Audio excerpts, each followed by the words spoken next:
1 billion, or almost 1 out of every 7 people worldwide, are estimated to smoke cigarettes. Small cylinders of finely chopped tobacco leaves rolled in paper. When lit, they produce a cloud of smoke that contains the highly addictive substance nicotine, amongst 4,000 other chemicals, which is inhaled by the smoker. A staggering 43 of these chemicals are carcinogens, which means they directly cause cancer, and 400 of them are toxins. However, the tobacco industry is an astronomically huge business, with annual profits upward of $35 billion US, but at what human cost?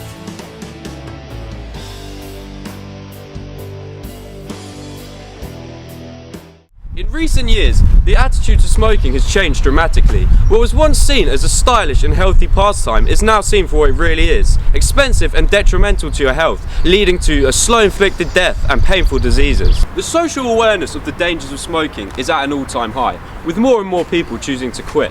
This is where the problem lies. As nicotine is such an addictive substance, most people can't go cold turkey and are always looking for more and more ways to help them quit. Introducing the e-cigarette. In 2003, a Chinese pharmacist named Hon Lik invented the modern-day e-cigarette, a device that heats liquid nicotine juice using a heating device called an atomizer, which creates a vapor which is inhaled by the user, providing a hit of nicotine without the thousands of potentially harmful chemicals. Since its release into the market in 2004, the use of e-cigarettes has grown exponentially, with global sales hitting $6 billion in 2015.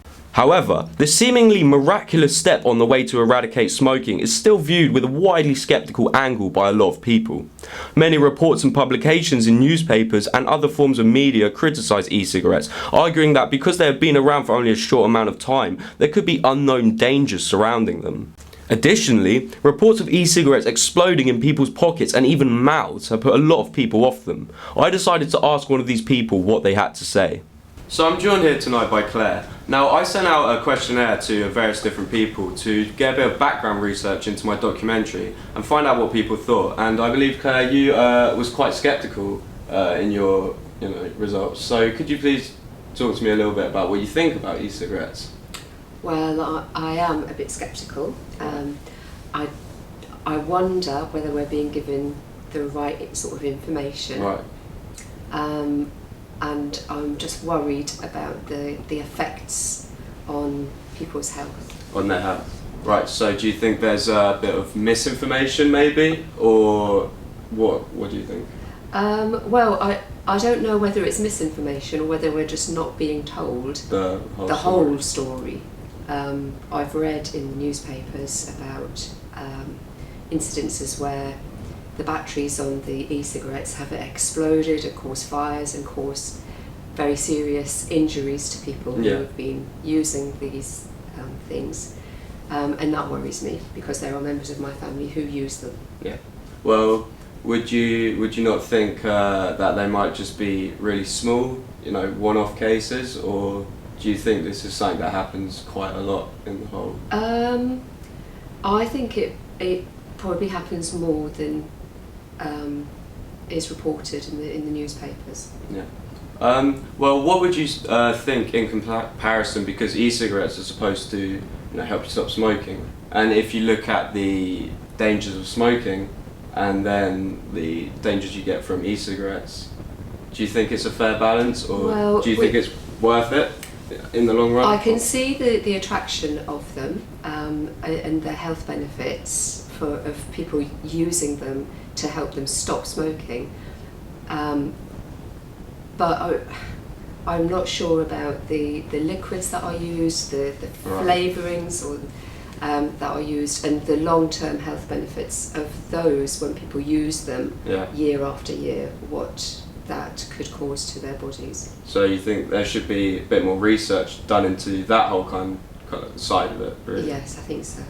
So to sum up, what would you like to be done if you could go to the government Department of Health and say, look, public interest, we want to find out more about this? I think they should be given to people who are on prescription, who need help to stop smoking, but I think they should be given for a certain amount of time and then withdrawn.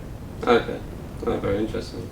Nice talking to you. Thank you. So it seems like the lack of research into the long-term impact of using e-cigarettes and faulty products are putting a lot of people off. But is this fear really justified?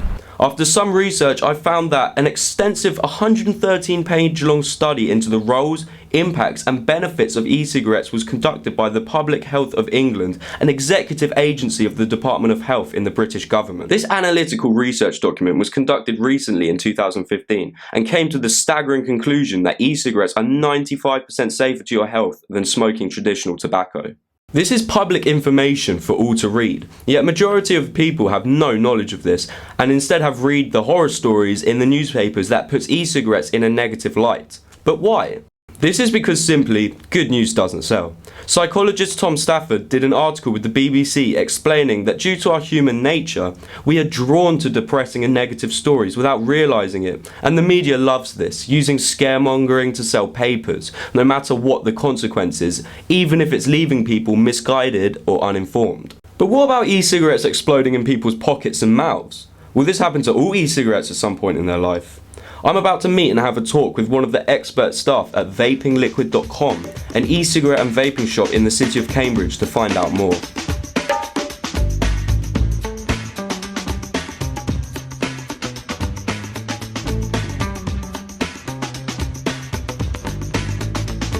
So I'm here with Luke, who works in vapingliquid.com. So Luke, how long have you been working in the shop? I've been working in the shop for about 6 months. 6 months? Yeah. Cool. How have the sales of your e-cigarettes changed over the past few years in comparison to like tobacco? You find that with each month, more and more people come in. Yeah. You find as people have been vaping for a while, they will explore different flavours. Yeah. So each month you get more and more people in who are interested in trying vaping. Some people come in because they're recommended by their doctor to come in and try, give it a smoke in. So each month varies really, but you'll find most months the sales go up and a more variety of people will come into the shop. So it's definitely seen as like a healthier alternative. It's recommended by doctors. I would personally, I'm not a doctor myself, but if you can imagine in a cigarette you've got over 4,000 chemicals. I think it's 4,800 chemicals in a cigarette, whereas in a e-cig liquid you've got 4 chemicals. Exactly. So you've got your nicotine, you've got a PG and a VG, and you've got a flavouring. So, like I said, I'm not a doctor, but you've got 4 flavours in one of these. You've got almost 5,000 in a cigarette. Right. So I've been talking to some people who are a little bit sceptical about e-cigarettes because they see things on the news about them exploding. What would you have to say to someone who's sceptical about that? I would say personally, I haven't come across any problems. But if you do read into these news articles and when they do their internal investigations, they find out what's happened, you'll find usually it's a user problem. They've made an error, whereas I think the one I read last time, a guy had it under his pillow for 4 days charging, and obviously it overheated and it caught fire. So I think if you're sensible with these things, you're not going to put it in a situation where it's going to catch fire. You're not going to put it in a situation where it's going to overheat. I think, to be honest, you're going to be fine. I mean, I haven't personally come across anything like that myself. Yeah, well, because I heard a similar story about a girl, but with a phone charger. She had it under her pillow, caught fire. So anything electrical, really. So I don't think it's just particularly these devices. I think anything electrical, if you're going to put it in a situation where it's going to overheat, then the outcome might not be so good. People that come in to buy e-cigarettes are usually first-time buyers, or do you find that most of your customers are already vaping before they? Obviously, the shop's been here for quite a while.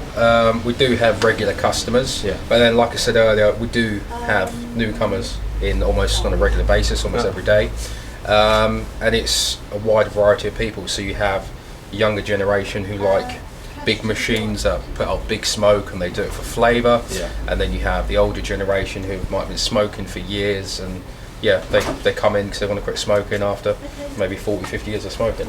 Have you noticed any customers that used to come in to buy tobacco have switched to e-cigarettes, or do you know anyone like personally that's used to smoke and now vapes?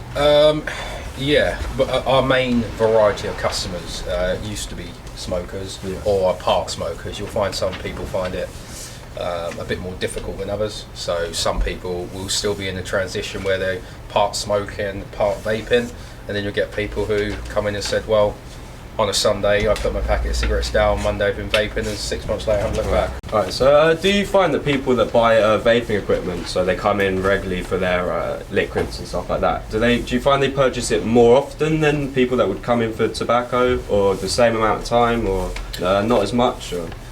I think it depends on the user. If the user was a heavy smoker smoking cigarettes, you'll find that they'll go through liquid quicker than someone who maybe smoked 10 cigarettes. Yeah. There's someone who's smoking 20 cigarettes or used to smoke 20 cigarettes will go through liquid a lot quicker. Oh. But yeah. Thank you very much. That's all right. Good. Great talking to you. And you, mate. So there you have it. Although like most things in life, they come with their dangers, e-cigarettes are phenomenally safer than smoking regular tobacco. They've been around for over a decade and have had extensive scientific research done into them, all of which has been positive. The message here is, as long as you are buying the correct equipment from a respected and established manufacturer, the benefits to your health and ability to quit smoking are astronomically worth it. In reality, how many people do you know that have had a bad experience using an e-cigarette and then compare that to the dangers of regular smoking? If you put yourself in the position of a smoker, which one would you rather risk?